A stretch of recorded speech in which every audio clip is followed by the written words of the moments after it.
Hey, Brad, Dawn, Gary. Hey, why don't we, while we're doing this, why don't we just go ahead and if you guys want to just drop your location, perfect, Kathy, up in the Northwest. Been to Linwood and Edmonds before, loved it. Dawn and Anita down in Texas. We got Patricia in LA, Erica, Columbia. Great to have you guys. Gary in Las Vegas, Brett in Florida. Got Steven in the UK and Don out in California, high desert. Bob, good to have you, Reno.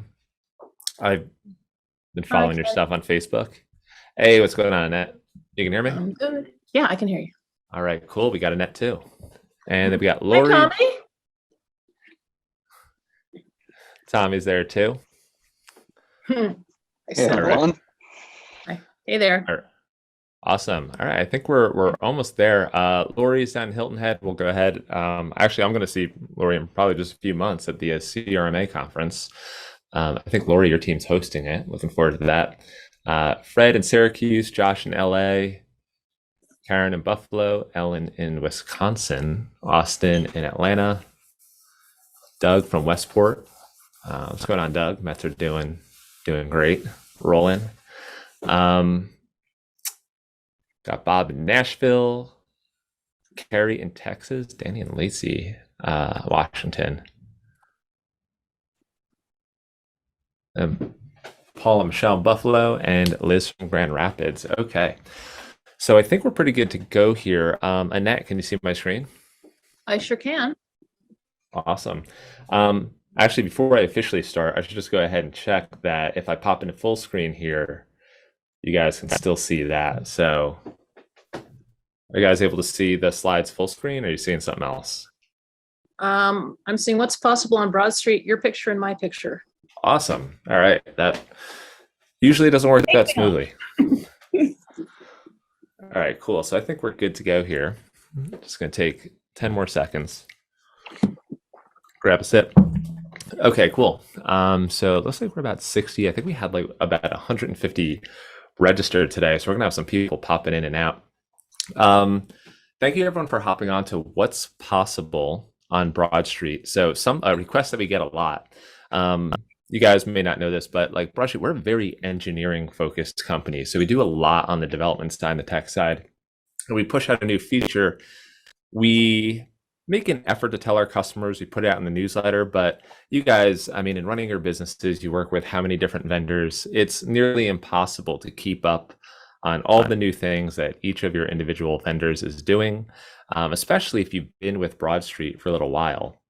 So you may say, hey, I signed up a few years ago. Some customers here today have been with us for almost 10 years. So Broadstreet then and Broadstreet today are two, well, we've moved in a direction that's even more suited to the needs of direct publishers, but a lot has happened. So this is to get everyone up to speed. Hey, Greg, down in Atlanta. So this is kind of like an interactive session. I'm going to be kind of walking through just a couple slides, and then I'm going to just pop into kind of like a walkthrough of the actual dashboard. So it's not just going to be slides, it's going to be the platform itself. Joining me today is Annette. Annette is a coach with Broadstreet, ad sales coach, and then also is the All-Star Ad Sales Director for BaristaNet. You may recognize Annette from some previous webinars that we've done. Rookie's Guide to Digital Ad Sales, the longer version of that, and some of the other items. So thank you for joining us today, Annette. You're very welcome. Yeah, absolutely. So as we're stepping through, let's keep it interactive. I'll probably ask a few questions, so get the chat handy.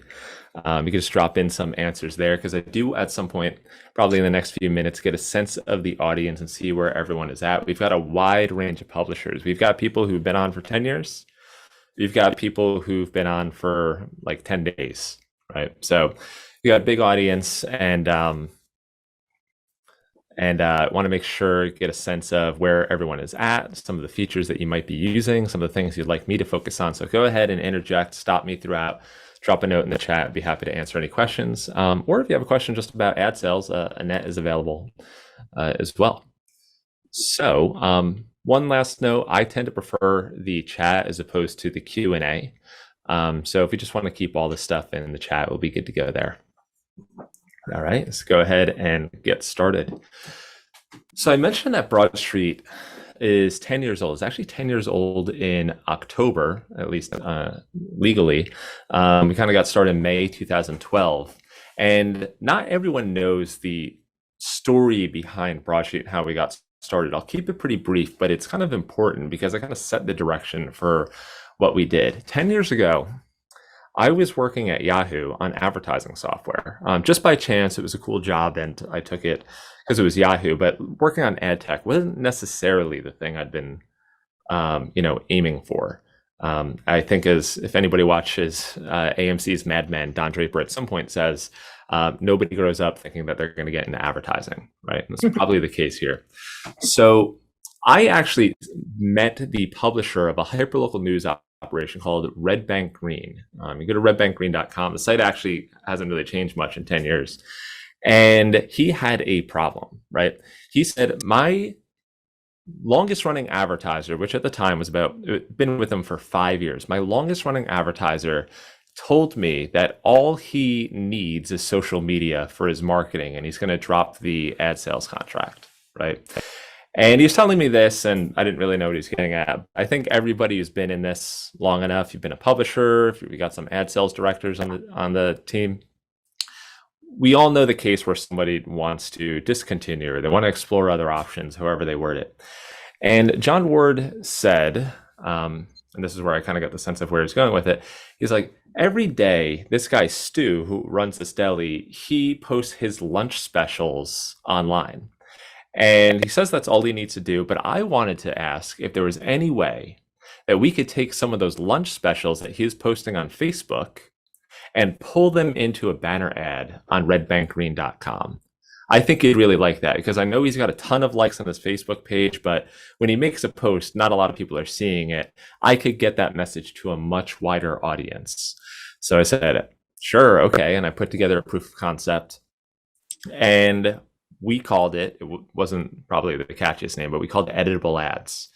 And John Ward, the publisher, took this back to Stu at this deli, Monmouth Meats, and Stu loved it, right? And Stu stayed on as an advertiser, not just for another year or 2 years or 3 years.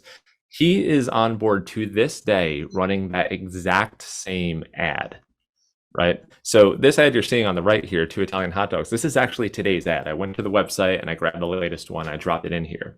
So Stu has been a paying client with Red Bank Green, tried to cancel 5 years in, and for 10 years has been running this campaign with John Ward. So it kind of got us thinking, got me thinking. I had actually started a couple of companies prior to that, but I didn't really get anything off the ground. But it got me thinking that what a lot of these publishers need is they don't just need something to deliver the ads to their website, right? That's like the baseline, right? There are actually some other needs that publishers in direct sales specifically need. So you think about publishers in local, city and regional magazine space, the B2B space, they have a completely different set of needs than just baseline banner advertising, right?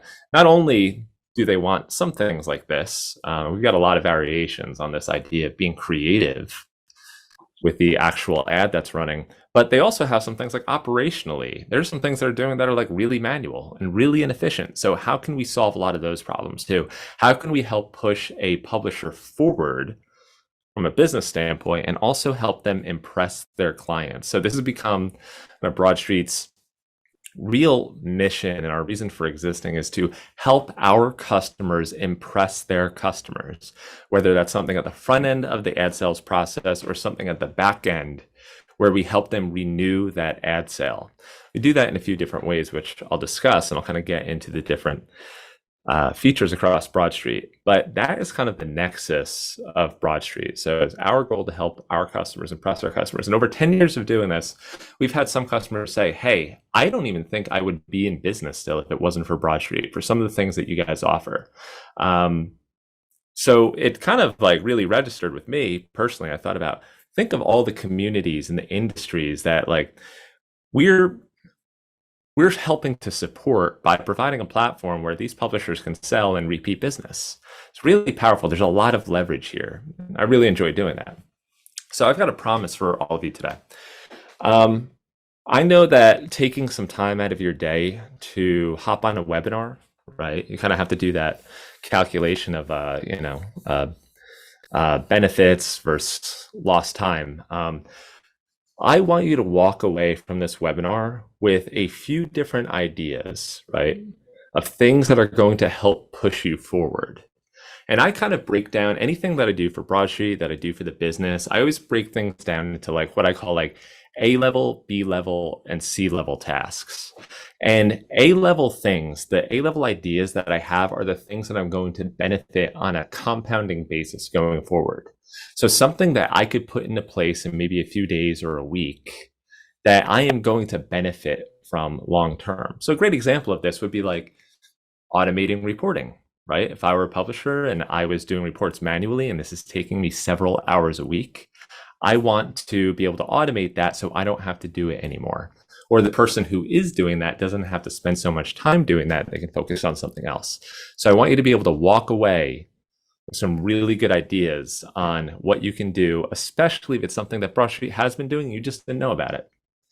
So what we've got here, if you go to broadstreetads.com/wins, and I'll leave this up on the screen for about 20 seconds. Tommy, actually, if you wouldn't mind dropping this in the chat, that'd be perfect. I'm going to pop out of my slides here and go over to the spreadsheet. So this is something that while I'm stepping through, think of it as a notepad, which in the end is going to be shared with us, right? So as I'm stepping through in this left column, I want you to write down in these bullet points some things that you would like to implement that you may not already be doing, right? And at the end, what we're going to do is kind of pick the most important, those A-level wins.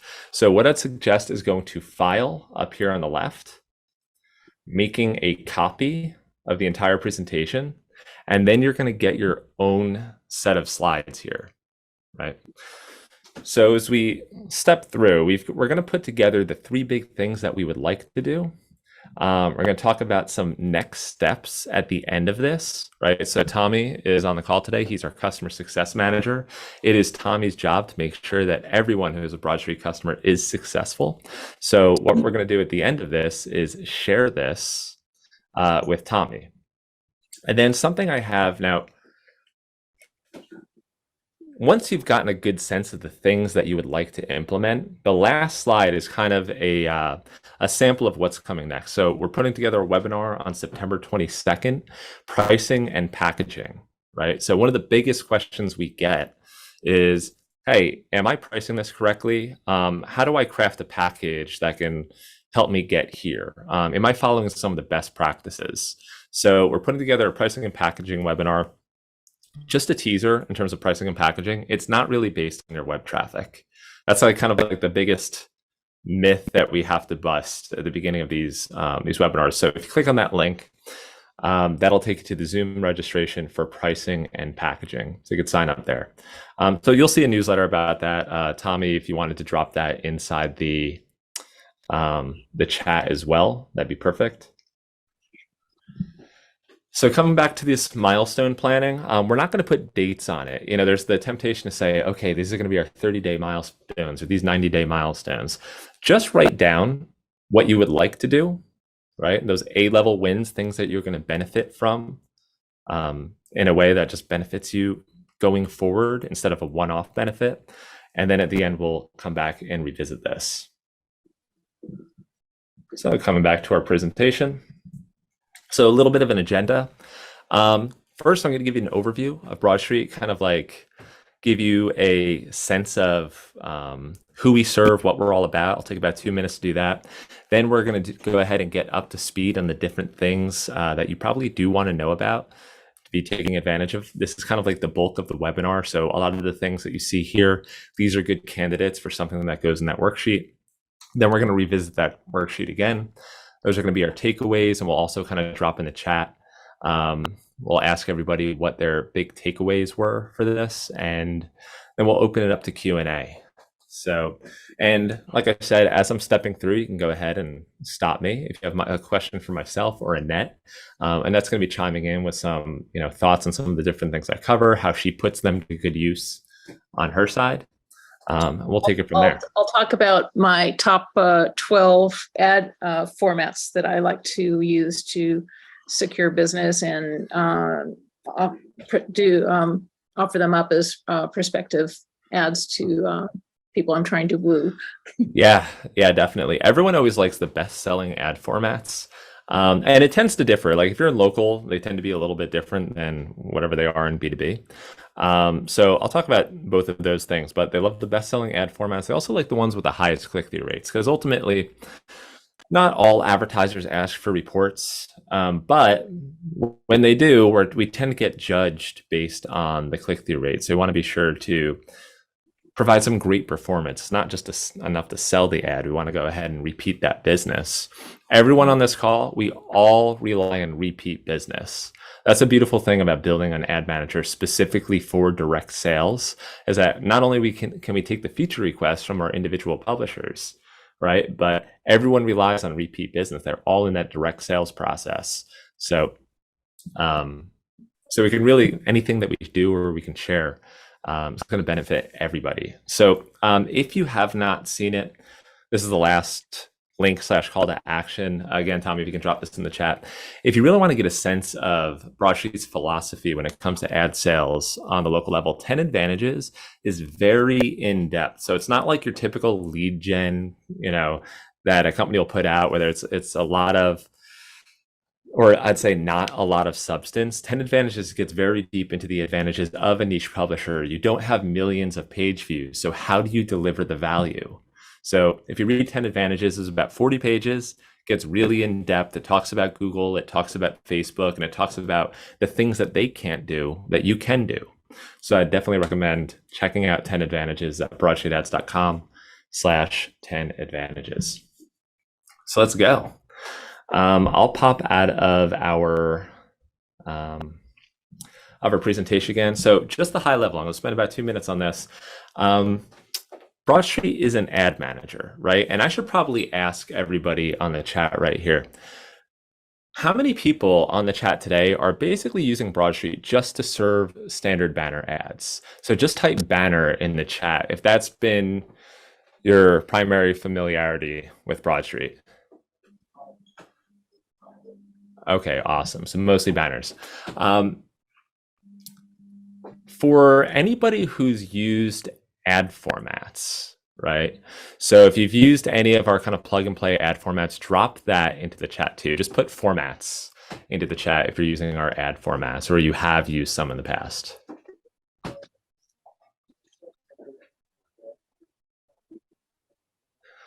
All right, awesome. Perfect. Melanie, Sonia, Charlie. So lots of people using ad formats. It seems about 50-50. What about sponsored content tracking? So just put, let's just say sponsored in the chat if you're using Broadstreet for tracking sponsored content. And if your answer to that is then that's probably going to be a good takeaway. So Danny, I saw that one go by. All right, Melanie, I'll show you guys that. How about newsletter ad serving? Do you guys do?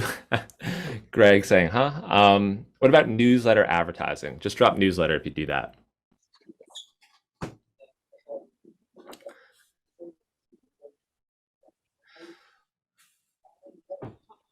All right, perfect. And I think Kathy said, what is that?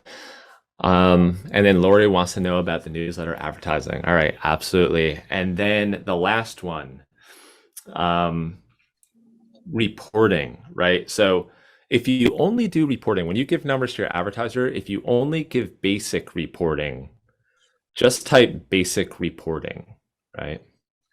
So if you're only reporting on clicks and impressions right now, just put basic, the word basic, or basic reporting.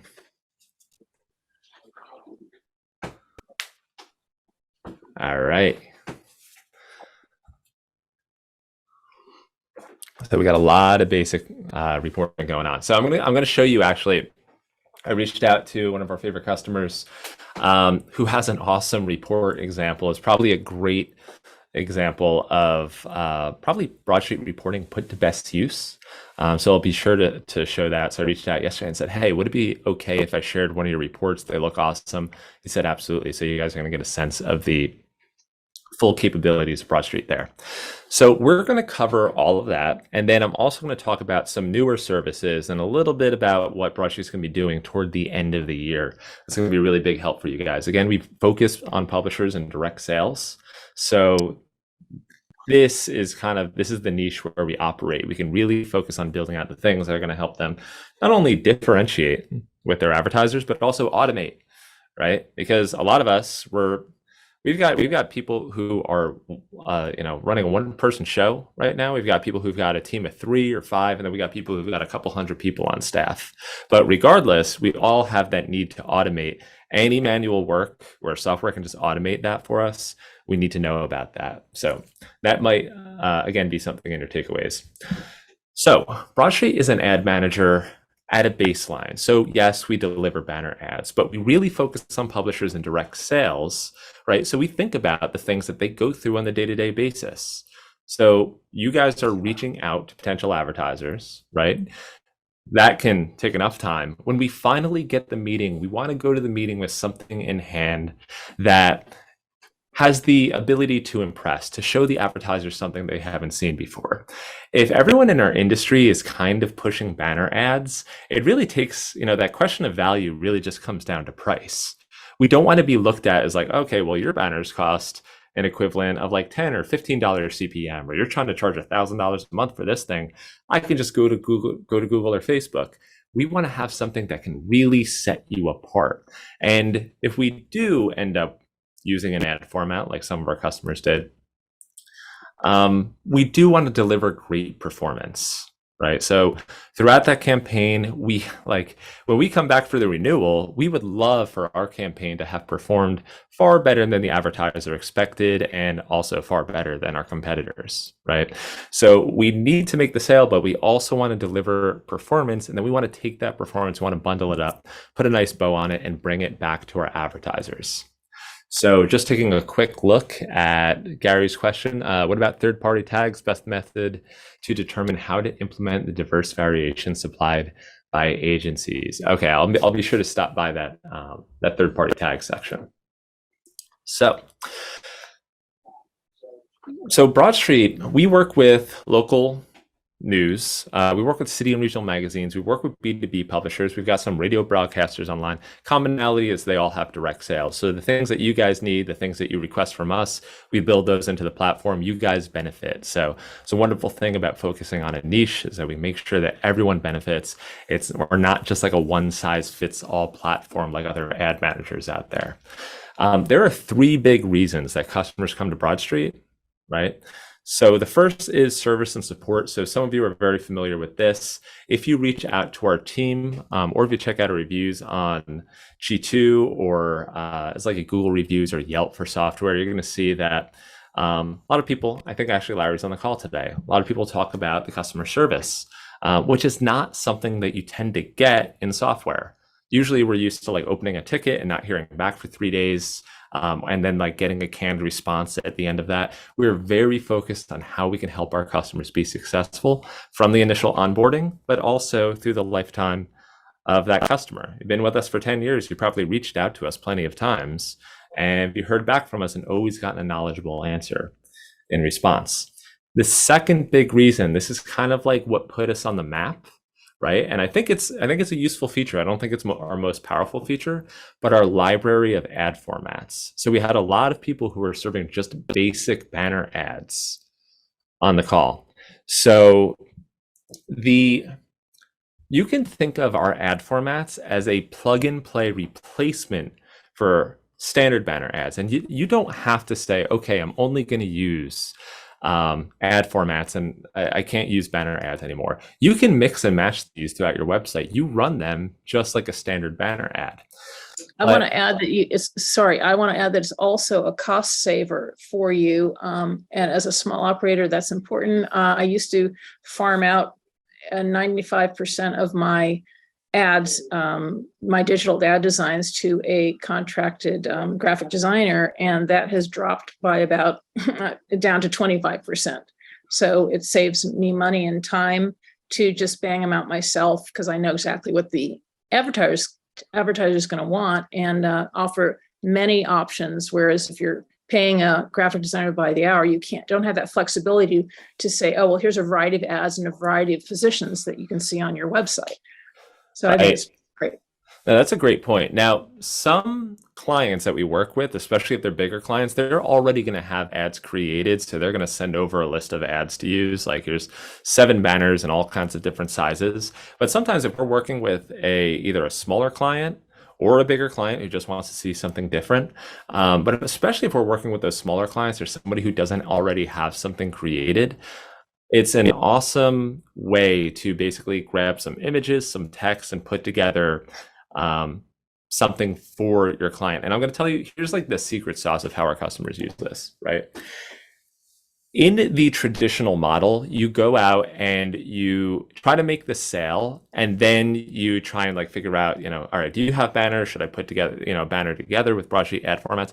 What the most successful Broadstreet customers do is that they create a spec ad using our ad formats prior to the sales meeting, right? So I'm sure a lot of people, if not the majority, if not all people on this call, have been in a sales meeting before. How good does it feel to walk into the sales meeting when you have something in your pocket that you know that advertiser has not seen before, right? We're still going to do our pain point digging. We're still going to do our Q&A with the advertiser, but we can give them a sense of something that we do that's different. That can be really powerful in moving that conversation toward the proposal phase.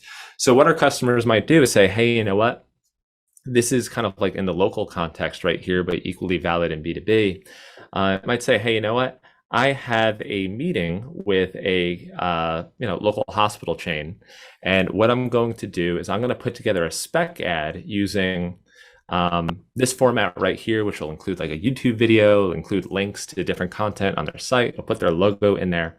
And I know that my competitors aren't offering video. I want something that's really different for them. Now, it's not just like, there's the sense of like, okay, that's cool, it's something different. But if your client says yes to something like this, what we found over 10 years is that there are like 5 big factors in how an ad or a creative or a campaign is going to perform, right? So if we really want to drive up that click-through rate and set ourselves up for renewal, if we integrate something like imagery, right? If we integrate video into it, if it looks less like an ad, like a big banner ad call to action, and looks more like information, it performs better, right? So in using this, not only can we move a customer toward that proposal phase, but at the end of the campaign, you can pretty much expect that they're going to get about 3 to 5 times the number of clicks or engagement that they would have gotten otherwise. Now, this is actually one of my favorite ad formats to demo with. I'll kind of like revisit this in a second.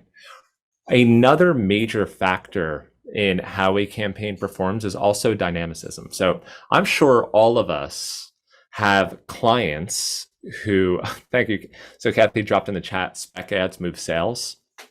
Very true, very true. If you can, instead of working off of a media kit or a PDF, talking about your packages, if you can show the advertiser something, they can see it. I'll show you guys how to do that. That is so powerful. So another major factor in a net, we've talked about this a lot. If an ad changes, right? How many clients do we have that have been running for like 6 months or a year, and their creatives haven't changed at all? Annette, do you have any clients like that? No, because I make it a point of making them change their ads if it's been running too long, because it just gets boring and people have ad blindness if it doesn't change. Exactly. What happens when people develop the ad blindness? It's ineffective. They don't click. Right. Exactly. You've seen the ad before, you stop like caring about it, right? When it's something new, it catches your eye and people end up clicking on it. So the other element to these ad formats is that they're plug and play. So you can actually just drop into the Broadstreet dashboard, change the text around, drop in a new video in this case, and your click-through rate, we've mapped this out over time, where you launch a new creative, right? And the click-through rate is highest in the first 2 weeks that it goes live, right? And then after that 2 weeks, it kind of dips down and it kind of hits its baseline performance, and it's going to get some clicks going forward, but it's not going to be the highest.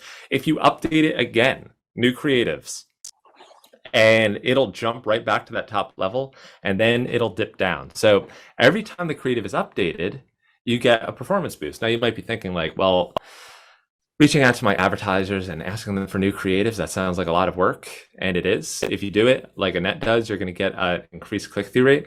Something that can help you with that is very similar to that throwback, the thing that we originally created at Broadstreet, right? So we have this one called the Facebook unit, right? Just pull in the latest content from an advertiser's Facebook page. We also do it for Instagram. We're working on retooling our Instagram format right now. This ad format will pull in the latest content from an advertiser's Facebook feed like every hour. So every hour, the advertiser, their marketing messaging is going out on Facebook and Instagram and social media. They don't have to do anything different, because if you set up an ad that tracks the content of their Facebook page, that latest content is always getting dropped in. And the awesome thing about Facebook and Instagram is that they're visual mediums. So great imagery is also a huge driver in the performance of your ads. So all of our ad formats, we try to support the IAB standards, 300 by 250, 300 by 600. Yeah. Let me add one thing to that, to the versatility of this, is that if these are really good ads to pitch to your prospective clients who are very, very social media savvy and who are really using that a lot, this will maximize the effect of their social media. But if you pitch this to someone, as I did, who was not that savvy about leveraging the exposure on Instagram for marketing purposes, then it doesn't really perform that well, because it has to be salesy, it has to be, maybe some call to action, maybe some, like amazing visual to hook people in. And if they're not actively leveraging the power of Instagram or Facebook, then it won't really translate to sales or clicks on online. Absolutely. So be careful who you pitch it to. Right. And it used to be about like 5 years ago, when we started making these ad formats available. A lot of people would say, well, my advertisers, they do post on social media, but it's like once a month. They kind of just, a little half-hearted or less about that. More recently, people are really, even big brands, even very niche B2B brands have an Instagram page, and they're trying to build up their social media audience, and they have the same thing on Facebook. So it's always a good idea to kind of do a check and get a sense of what they're doing today on social media. And that's always part of the prep work of a sales meeting. Check their social media, check their LinkedIn, check their YouTube page. That YouTube page will be really interesting, because that applies to B2B as well. So practically any use case that you might have, you're going to find something in Broadsheet's ad format library that'll probably fix that use case. So post-COVID, everybody was hiring. In fact, great resignation. Everyone's still trying to hire. We put together a unit just for listing job posts. So this will list one or more job posts, right? Now, if you think about the value to your clients, we actually have one of these running on Editor and Publisher right now. So if you're familiar with them, kind of an industry magazine in the newspaper space, running below their stories, promoting all of their jobs. We can automate it so it pulls from a feed if you have a job board somewhere.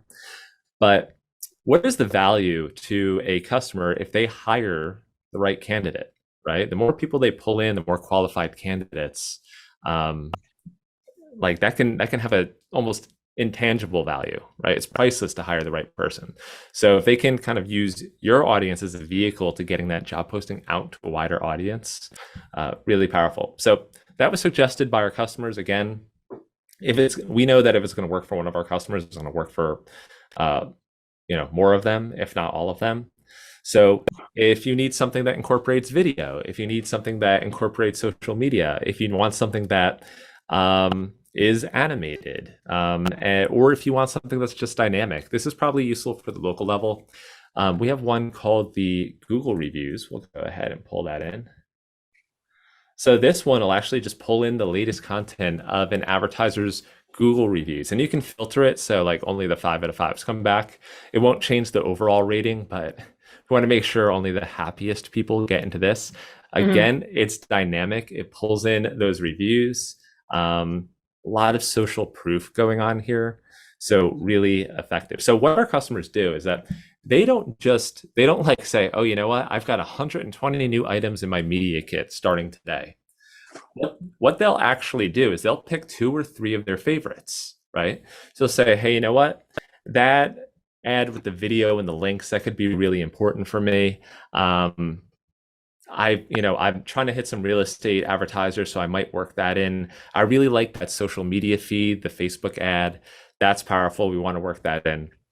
So they'll work those into their media kit, try out a couple. You're going to find that some work really well. And Annette, I think you mentioned that you had a couple of your favorites.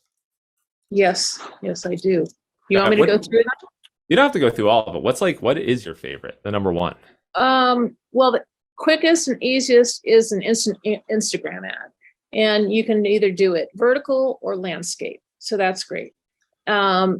It takes 3 seconds, and you can, if you're in a hurry and with your pitch letter, you just throw it in, talk about how many varieties of ad formats you have, including this, which is a dynamic ad linked to your social media. I also really like the advanced slideshow because you can screenshot a bunch of really cool pictures off of your prospective client's website and plop them into a slideshow format with their individual links and show them, that visual. I also love instant snapshot. And there's 4 options for that, which really serve anything you need. There's a vertical, there's a landscape, there's the original, there's a Broadway series. And as you work with it, you get familiar with what the limitations of each template is. So some of the one template might work better with the size of your advertiser's ad than another. One picture might work better on a different template than another. And so that's what I like to do to make really cool ads that have copy, logo, and image. And those are the 3 things that most ads need. Right. So and then I'll tell you a little. I do hacks all the time. If for instance on one of these ads the logo just won't fit, well, I just do a screenshot of a white page and I insert that as the logo, and it doesn't even appear. Right. So the process of building that format, I'll step through in just a second. I'll talk about my personal favorites. So we have the IAB standards, but what about when we have a customer that we really want to get on board and we really want them to make an impact, and ideally we want them to spend, go for that higher tier package. We want them to spend money, right? So one of the most popular, and this is one of the most famous, is the billboard. Now, the late Gary Collins at Sweetwater, he really forward-thinking guy. He was one of the first people I ever saw on the internet to do this. And by the way, I always preface with this, it does not have to be this big, right? The billboard at the top of the site is such an easy way. Kimmy says, oh God. Okay, I thought that was in regard to the billboard. So Kimmy, I think you are putting stuff into the chat, so the chat isn't disabled. Getting back to the billboard, this billboard on Sweetwater Now is a $2,500 a month unit, right? And they get the traffic that your typical local news publication is going to get, so it's not like millions of page views a month. This is a $2,500 a month unit, and they rotate 7 advertisers through here. So if I refresh the page, we're going to lose this Whistler Chevy ad, which is my favorite. But if I go ahead and refresh again, we're going to see that we've got a Sweetwater County High School scholarship going on. We've got RSMB Bank, RSMB, Whistler Chevy, South Wyoming Airport. They've all been clients for 3.5 years, right? And Sweetwater Now maxed out about $2,500 a month in this unit. So all said and done, it's $20K a month just for this giant spot at the top of the page. Now, again, it doesn't have to be that tall. It could be about half as tall. The nice thing about this size, if you go with the 1:3 proportion, so You know, the height is a certain size, multiply by that by 3. That's like your width. It looks really nice on mobile too. What's great about this, right, is that it's really hard for some advertisers to say no, especially your more ego-oriented buyers, right? So you think about car dealerships, your law firms, anybody in your industry, if you're in B2B, who's really trying to launch a branding campaign, make a big impact. Broadstreet, we've used this. So we ran this billboard on an association website to promote one of our webinars. We got almost 60 signups for our webinar through this. The top driving, or the top source for driving signups was our newsletter. Second was this billboard at the top of an association website. So the click-through rate is almost 1%. It's amazing. So I'm keeping an eye on the chat, just seeing Kimmy's comments. Thank you, Kimmy. Kathy says, we have increased revenue dramatically. I can't tell you how much demand we have for this zone that rides above our masthead. We initially created it called the Premier Gold, and then we added another that we called Premier Silver. So if you think about it, buying banner ads. Now, if a industry publisher came to Broadstreet and said, would you like a leaderboard, and it was going to land at the bottom of the page, or we're going to get something further down in the sidebar, I would rather pay $2,000 or $2,500 a month to land at the top than I would to pay $300 to land in the sidebar. I know that billboard at the top is going to be much more effective, not just for driving the clicks, but for pushing the brand forward. So this has been really effective, not just for us, but for our customers and Kathy in this case. So there's a question, does Broadstreet only work on WordPress sites? No, we work with all. If the site is built in HTML and JavaScript and CSS, which is practically every site in the world, we will run, Broadstreet will work just fine on it. So these are ad formats. I want to make sure that we get to the different, the actual walkthrough of the platform, and talk about some of the other things that we discussed, like newsletter advertising, sponsored content. So we'll get through that right now. One last thing, all right? I haven't shown this on a demo in a long time because it's not everyone's cup of tea. It tends to work on the local level, but believe it or not, we've seen this thing running on Harvard Magazine. So that's Harvard, as in the university. They were promoting one of their alumni publications on this. This is the Amazing Cube. It's a 3D rotating cube. We built it as a concept for a publisher who requested it. I thought it was insane. And I was like, are we actually going to build this thing? This cube has been such an effective seller for our publishers. We've actually seen some publishers running 3 of these on a page. I wouldn't recommend it.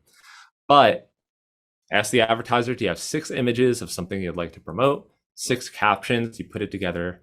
You've got a cube. Click-through rate is 0.5, 0.6%. By the way, the internet average click-through rate is about 0.06%. That's 1 out of every 2,000 people who clicks on an ad, right? Or who sees an ad, clicks on it. With the cube or the billboard, it's more like 1 out of every 100 or 200 people who sees they'll click on it. Because again, it's all going to come back to the renewal. So we want to have some good numbers to show our advertisers. So let's pop back to this. Let's go back to that video ad I was looking at before. So this is let's put ourselves in the context of a sales meeting, right? So I have a meeting with this, let's say, the closest hospital chain to me is Hackensack Meridian Health here in the Jersey Shore area. And practically everybody, especially in our local, you have something similar. You've got your local hospital chain. I think in Long Island, it's Northwell. Down in Texas, I think we've got Baylor, Scott & White. What I'm going to do is, let's just say I've got a sales meeting. I want to put something together for a client. And this is going to be my segue into the rest of the things that you guys will definitely want to know about.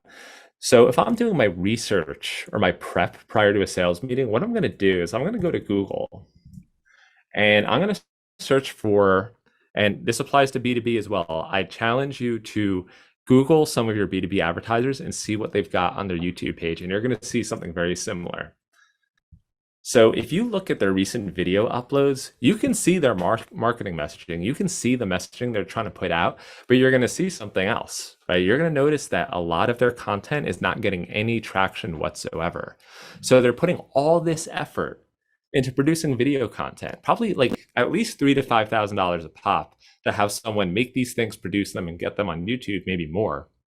What a better way to help them double down on their marketing investment, which right now isn't getting much traction, than to go into a sales meeting with a spec ad containing a video that they've already paid for. You don't have to even put together any of the content. Some of our publishers put together video content for their advertisers. You can just go to their YouTube page and find out what are they trying to promote and get that content ready to go. So I'm going to go ahead and we'll grab this. Looks like this uploaded 10 days ago. We're going to grab this back pain video that they just did right here. All I'm going to do is go up and copy the URL here, and then I'm just going to drop right into Broadstreet's dashboard here. So something very minor, but for years, people would say your dashboard's too dark. Can you give us a light mode? So yes, now if you go to that top drop down, you'll see the ability to switch the contrast there.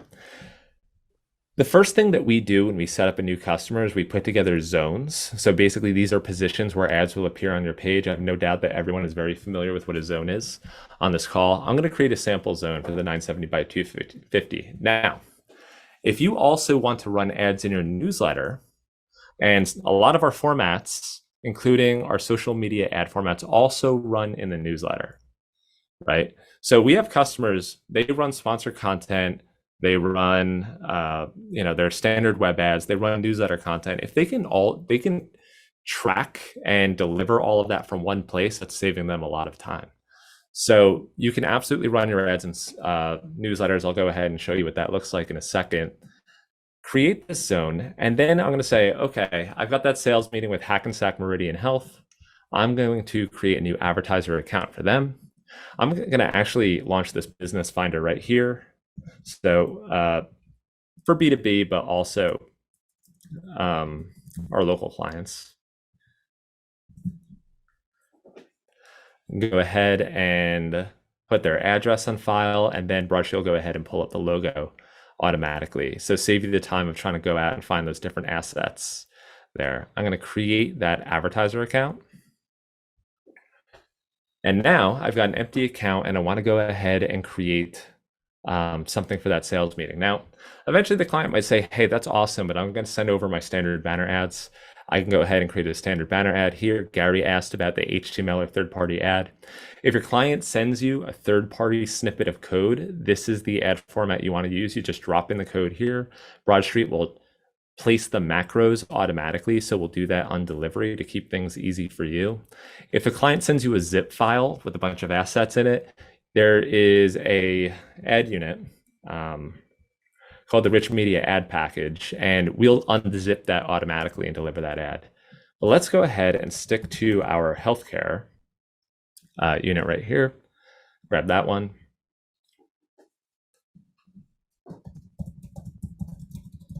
Give it a name. Now, this is the process that the sales reps, not even the design team, right? So the sales reps, if they were bothering the design team every time they had a sales meeting, hey, I've got a sales meeting, can you put together a spec ad? It would drive them insane. So what we want to do is say, hey, you know what? I want to create something for that 970 by 250 unit at the top of my site. That leaderboard is really powerful. And then what we're going to do is go ahead and come down here, and I'm going to drop in that YouTube video URL that I grabbed from that page before. And now we've got their back pain video rendering right inside the ad. I'm not going to change any of the articles, but the other things I do need to change, like such as the title here. So I'll say, I think the one near us is Riverview Hospital.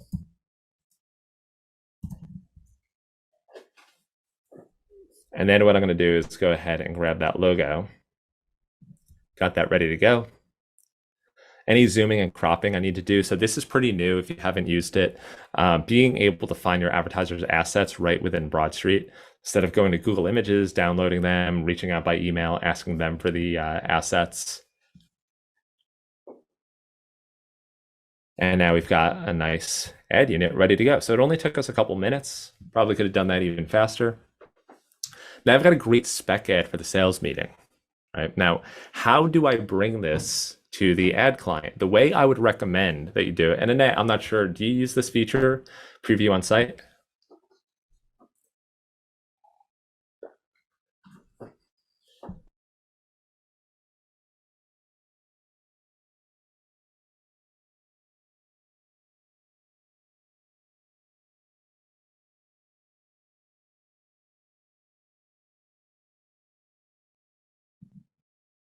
That might have been on my side. Annette, do we still have you?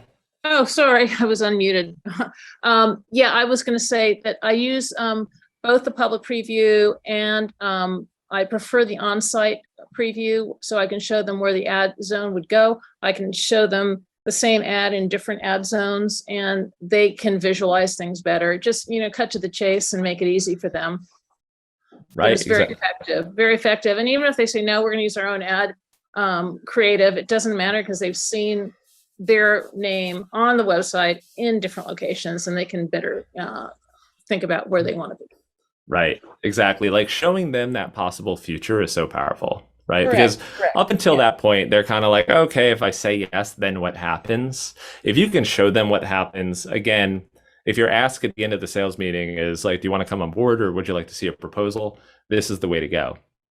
Mhm. So, thank you, Charlie, for letting me know there. Looks like Zoom dropped out for just a second on my end. I was like, oh no, in the middle of a webinar, that's never happened before. So, Annette, you can see that? Yep. Yep. I can see everything. Awesome. I didn't drop out for me. Oh, really? Mm-mm. Interesting. Okay, so it might have been on my side. So, preview on the site, we'd pick the zone, and then I'd drop in my website URL here. Of course, we'll hold on to that. So next time you do a preview, it's still there. I can generate a preview URL, and that preview URL will show, like, give me a special link where I can see this ad running as if it were live.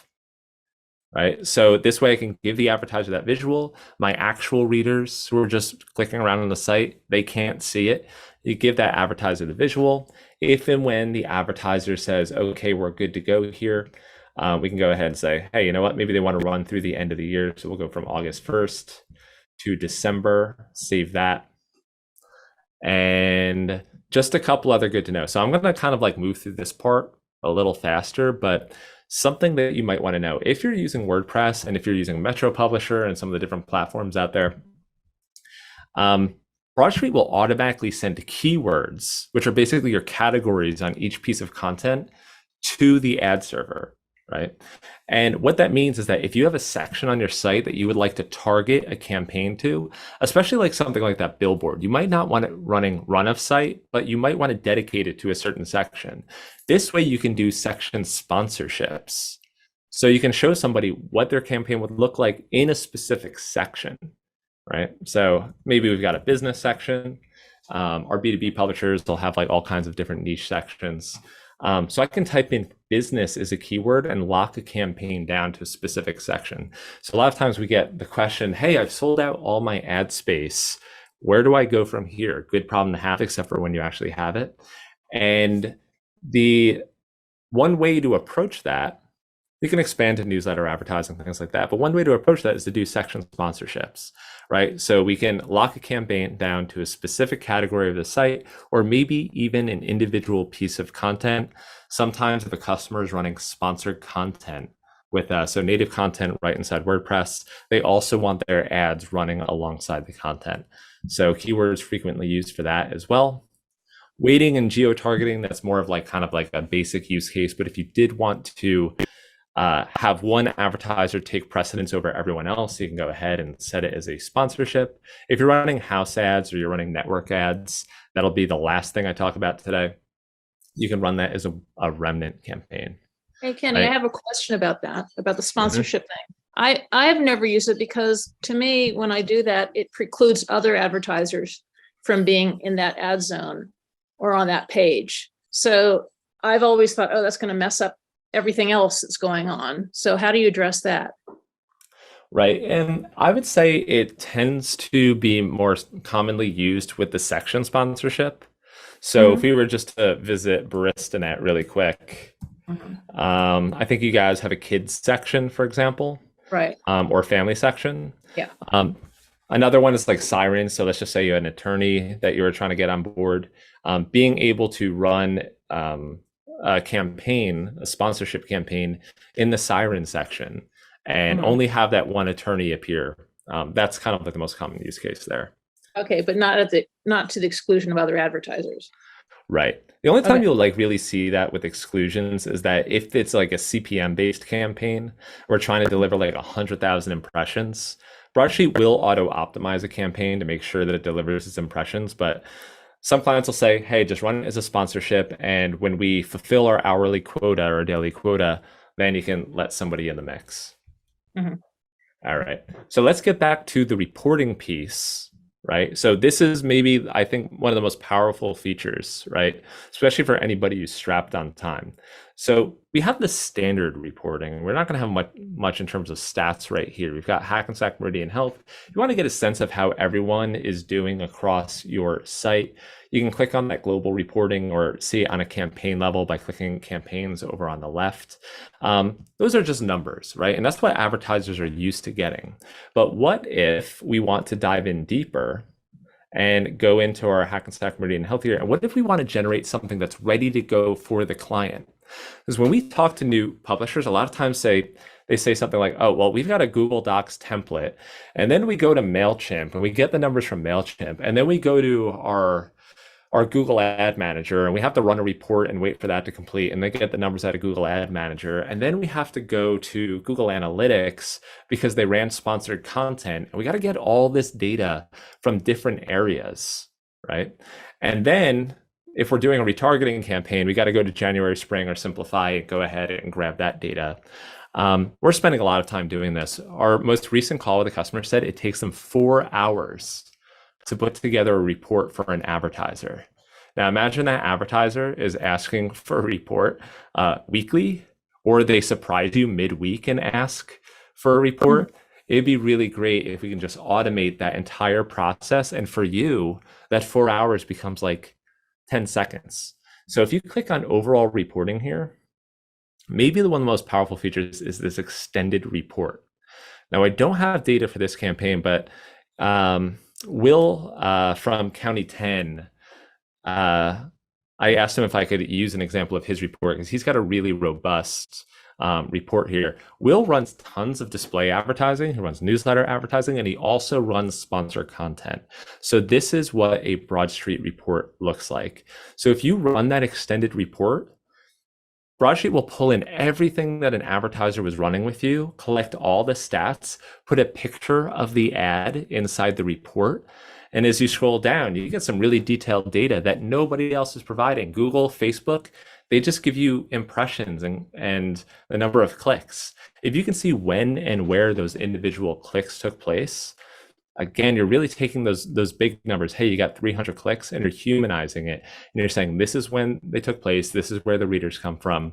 Just to good to know, Broadsheet, we aggressively filter out robot traffic. So we make sure that only human traffic gets into these reports. And every time an oddball comes in there, we go ahead and block it right away. So as we scroll down, what I'm going to do, we've got some display campaigns in here. We've got some newsletters. I'm going to go ahead and show you one of the most interesting parts of this report, the sponsored content tracking. So a lot of us are running sponsored content. A few years ago, wasn't as common, but more and more publishers are running sponsored content, especially in the B2B space. Being able to pull in the performance for a single piece of content, or as much content as the advertiser is running with you. And we'll pull in the summary of the article, total number of reads and unique readers. Of course, we know that is possible in Google Analytics, but what about the number of people who read the entire article? What about the number of people who clicked on a link within the article? As we scroll down, we can see that inside the post, the call to action, which was the tickets page, got 11 clicks. What a great way to help that advertiser see that the content that they ran was driving people to their tickets page. So as we scroll down, we've got lots more sponsored content. You can imagine with I think there's 20 ads or 20 things in this report, how much time it would take to put together this report if we didn't have it automated, right? So a lot of publishers would say, hey, we'd like to do it, it just takes too much time, so we stick to standard banner ads. If you can track the performance of sponsored content, that's really powerful. I'm going to stop and take a look. Oh, Kathy says, these reports quiet down even my most tenacious media buyers. They seem to love them. Reports are so polished, and I think that the media buyers are happy to share that with their clients, which is what drives the request. They need to deliver too. Absolutely. Every person, especially if you're working with a company that has a marketing director, they need to show that the campaigns are performing, that they're taking their marketing budget and using it effectively. When you're just sending numbers back to the client, okay, like everyone else is doing that too, and they're probably spending in more than one spot.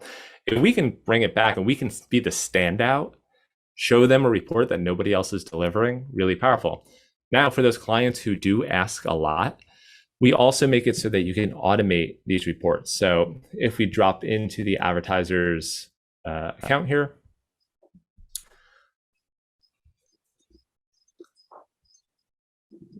visit this edit page.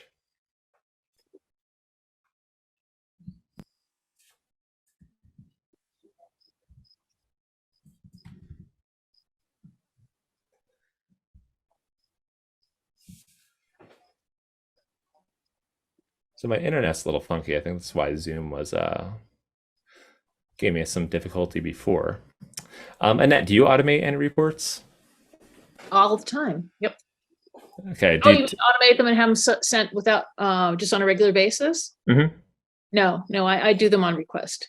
Okay. All right, I don't like to automate it because I want to see what I'm sending them, before it goes out. So what our customers will do is that they'll put the ad sales rep. If they want to, they can put the actual client on file as an admin here. And then they can set them up for weekly or monthly reports. So they'll get that report we just saw rendered as a PDF to their email address. So you just kind of set it and forget it. That client's getting the reports every month, and it's a good look, and you didn't actually have to do anything to make that happen. So if you are not using that extended report, right, and raising the bar, I absolutely encourage you to do that.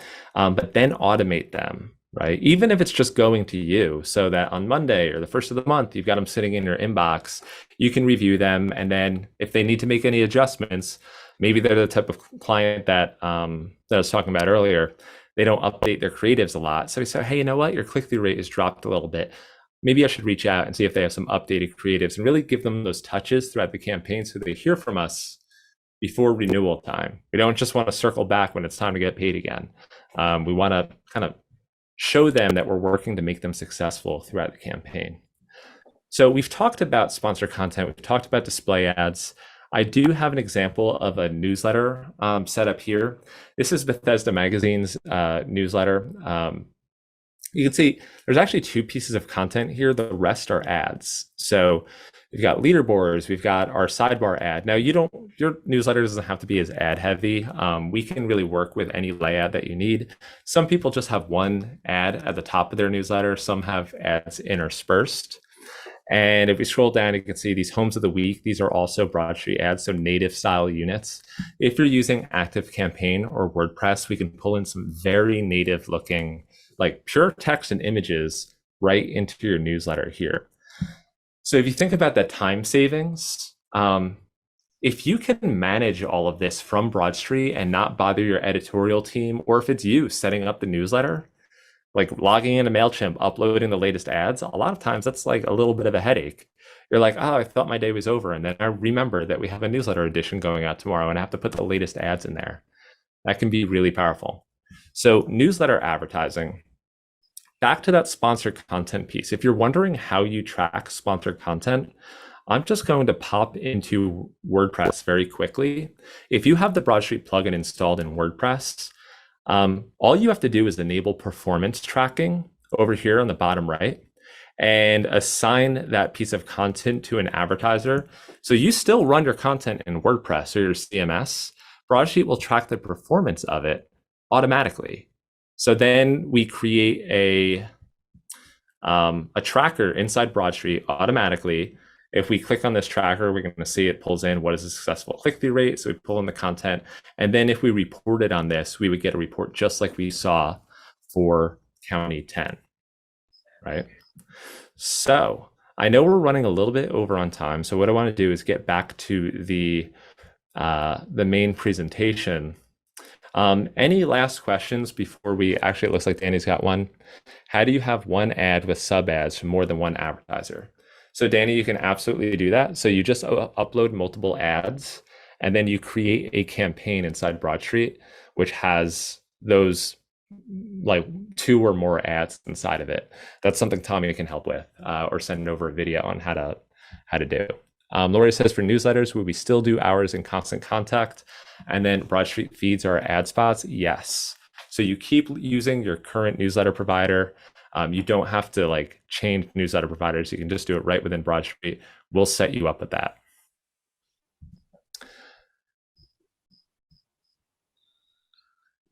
All right. Would you ever consider doing a hands-on for this in Broadstreet or at Lion? Absolutely. So I'm actually in discussions with Mark for something like that. So I'd absolutely be happy to do that. And how can advertisers proof their ads prior to running? That's the preview on screen that I showed before. So if I had an ad that I just created, I would use this preview on site section. So Sean, we're going to send over the recording of this. We'll send this out tomorrow or the day after. And that way for that segment, I think it's about probably 10 or 20 minutes in, you'll have that there.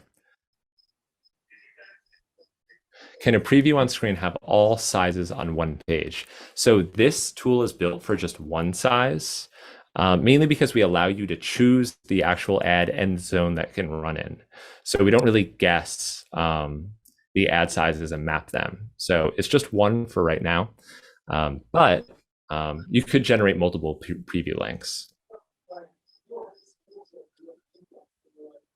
All right, cool. So I'm going to pop back to our presentation right here. Now, something I do want to show you guys, I'm going to skip ahead. Bethesda Magazine, they just launched a new site, so we're still working on this. They had the classic problem, like we did a show of hands. You probably see a lot of hands go up. The ads in your sidebar, right? Usually they get pushed to the bottom of the page on mobile, right? That's always an issue. Why? Because the advertiser might call us up and say, why is my ad at the bottom of the screen? Like, I don't want to answer that question, right? The other problem is that at the end of the campaign, their click-through rate, because most of us are getting most of our traffic on mobile, right? We're getting like 70, 80% on mobile now. We want to make sure those ads are well positioned in the page. So on Bethesda Magazine, we set it up with mobile optimization. The ads in their sidebar become automatically realigned into their content throughout the page. So again, we're always thinking about the conversations that you are having with your advertisers, and we want to prevent any of those types of questions, that category of questions. We always want your advertisers to be impressed, be happy, and say, hey, well, you guys do it, and your competitors don't do it. Where are they going to allocate their marketing spend? So we're going to open it up to Q&A in just a minute. Some last things, Annette and I were talking about this. So in the fall, we'll start doing a weekly coaching call, right? So to answer all of your ad sales questions, because you might come away with some really good ideas here, but you might say, hey, you know what? I've got a client that I sent a proposal to, I haven't heard back, or they pushed back because of so-and-so. Where should I go from here for you? If you have a sales team, you can drop them on that coaching call. We're going to be doing that once a week. If you would like to be notified when we start doing those, just reach out to Tommy at broadstreetads.com. His information is also in that sheet that we provided earlier. There it is, Tommy at Broadstreet Ads, if you need that. Valet, right? So there are probably a lot of tasks that you were doing on a day-to-day basis. If you need to have an ad spec'd out prior to a sales meeting, but you don't have the time to do it, you can just forward that request to us, right? So you would end up just emailing valet at broadstreetads.com. We'll put together a spec ad for you. Or if you have a client who sends over a big spreadsheet of ad tags that they need you to upload, we'll go ahead and get that loaded in your account for you, right? So I'm a big fan of delegate and elevate. If you can delegate a task, which is honestly not worth your time doing all of that ad ops stuff, if you can delegate that to a team that knows what they're doing, is going to get it done for you, that is a great way to free up your time to focus on the other parts of your business that matter, those A-level tasks. Lastly, side street. So one of the biggest questions we're getting during the pandemic, and even now, is there a way that we can backfill unsold ad space with network ads? Yes. So we put together a partnership with the local network, which is a subsidiary of Patch. Patch runs they run a lot of advertising. They do national sales, all very family friendly, focused on home buyers. We can set you up with header bidding, which is kind of like normally when you try and get network ads, you're stuck with Google AdSense if you don't have a lot of traffic. Through Broadstreet, you have access to header bidding, which gives you access to Google AdX, to Criteo, AppNexus, some of the big exchanges out there. So I think Baristanet, you guys run SideStreet and a few sidebar units. I think they're further down on the page, and they generate probably a couple hundred to a few $100 a month. Depending on where you run backfill ads, if you run them in like the top positions, or if you're in like a market that's really in demand, like mom blogs and like parenting blogs tend to be really in demand, you're going to get some really healthy CPM, sometimes close to $2.50. So header bidding is something normally a niche publisher doesn't have access to because they don't have millions of page views. Through Broadstreet, we're kind of acting as the one account and giving access to all of our publishers to that. So revisiting our worksheet, hopefully at this point, you've got some good wins in this left column, and then we've got some selected wins over here on the right. How about some takeaways? Anything that you guys have put in that selected wins column, just drop it in the chat. I'm curious what you guys were most interested in. So maybe it's reporting, maybe it's the ad formats, maybe it was like the preview on page functionality. Maybe it was report automation.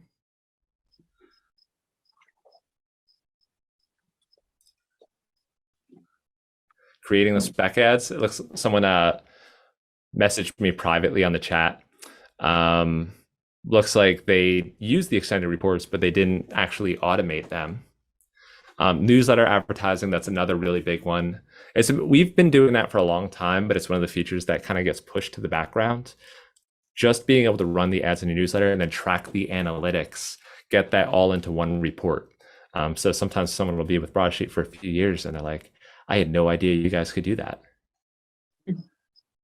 Google reviews format, newsletters, and reporting. Placing sidebar ads into the text on mobile. That is a huge one. That's something that for our new onboardings, we recommend right off the bat. We're like, let's definitely get this into place, because it used to be 50% of traffic was on mobile. Now it's like 80%. Definitely want to make sure that's the case. Sponsored content. All right, awesome. So these are kind of like all of the key features. Do you have a video on newsletters and reporting? So I can make a video. We have webinars that cover it in a segment, but I don't have anything dedicated to that. So I could put something together. I love doing that. Some things that Kathy noted Annette's favorites: instant Instagram ads, the advanced slideshow, checking the YouTube page prior to putting together a spec. Yeah, YouTube, Instagram, Facebook, all amazing sources for getting intel on the client and marketing. I also mentioned a couple of my other favorites just really quickly. The in-story ribbon, check that out. The pretty coupon, the featured post promotion is great because it takes, the template is fed from the sponsored post or the advertorial content that you post on their behalf, and it just it's an immediately available ad to show how you can promote the shelf life of their content. Yeah, absolutely. So one thing before we drop for the day, I want to mention that don't just put this sheet together. What I want you guys to do, I mentioned Tommy on the call. Tommy, it is his goal to make sure that you are successful. And we do not want these to be things that you say, okay, well, I guess I got to put this, I got to bring this up with my team next week. This is something that you can delegate to us. So what I want you to do is that when you're done putting together your milestone planning, I want you to click on share and then put in Tommy's email address right here. So there we go, Tommy@broadstreetads.com. Just share it with Tommy. That's all you got to do. You don't have to download it or render it as a PDF and then email it to him. Just share it with Tommy right there, and we're going to put it on your file. Then we'll reach out to make those things happen. Right. So want to take as much off your plate so you can focus on those A-level tasks. If you do this part, that is a major A-level task that's just you're going to benefit from the long term. So you want to go ahead and share it with Tommy. We'll make sure you get into really good shape. We'll also make some recommendations for anything that you might have left out or maybe you didn't catch. We'll go ahead and make some recommendations there. So just taking a look at the questions, open up the Q&A now. If Broadstreet offers one or more hands-on workshops, we would actually consider going to Lion in Austin. So Liz, I actually pitched a workshop, but they wanted to give me a lightning talk. And I just felt like there wasn't enough time to do what we really needed to do. But I'm working with Mark over at Lion to put together a webinar specifically for Lion publishers. So just keep an eye out in the Lion newsletter, Broadsheet's newsletter. So we're going to do something like this for Lion and probably get a little deeper into the hyper-local. Today, we focused very much on local and B2B. For something like Lion, local independent online news, we'll really zero in on that local piece. Yeah, billboards at $2,500 a month each. So I mentioned that, especially the webinar description, it talks about how some customers, I mean, the base price for Broadstreet is now $299 a month. So new customers who come on board, that's what their pricing is. But it wouldn't be, especially as a business owner, I'm always thinking in terms of ROI, right? Return on investment. So if I'm going to pay X, I kind of want to be able to make like 10X. If I can make 100X, that'd be awesome, but I'm looking for a way to do that. So if someone's paying $200 a month for Broadstreet and they're generating an extra $20,000 a month in revenue, well, that's a no-brainer, right? Even if it's $2,000 a month in revenue, still good. We want to get that number higher. But if we differentiate and we automate, right? So if we show something different to our advertisers, right, we're going to get more proposals. We're going to get more sales. And if we can automate a lot of the process around that, we're going to get more renewals. Right. So we want every customer here. And also just thinking about that mobile optimization, preventing those questions like, hey, why is my ad at the bottom of the screen? We want to prevent those questions because we also don't want any cancellations, right? We want everyone getting the full value of what you offer to them at the sales meeting. So scrolling through some of our questions here, I'm utilizing Broadstreet to place sponsorship ads on my company website, but I could use more info on creating spec ads to bring the sponsors on the board. Absolutely. Or on board.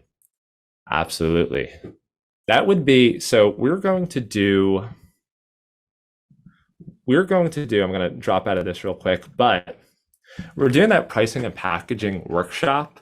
So instead of just being like a one-way thing, kind of like today was very interactive, and thank you guys for doing that. But the pricing and packaging workshop is going to go through basically setting up that revenue goal and then working our way backwards to putting together the prices that we need to hit that goal and then building value into those individual prices or packages.